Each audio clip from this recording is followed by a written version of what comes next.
మహారాజు తానే సమిధల్లె మారి నిలువెల్లా వెలిగెరా. భోగాన్ని విడిచి త్యాగాన్ని వలచి తాపసిగా నిలిచెరా.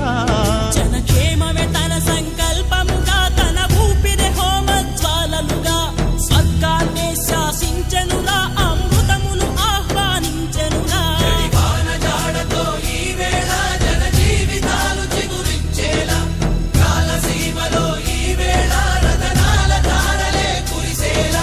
కల్లు కల్లు మని సిరిమూవల్లే చినుకే చేరగా, జల్లు జల్లు మని పులకింతల్లో పుడమే పాడగా, హరివిల్లు ఎత్తి కరిమబ్బు వాన బాణాలే వేయని, నిలువెల్ల మంచు వడగళ్ళు తాకి కడగ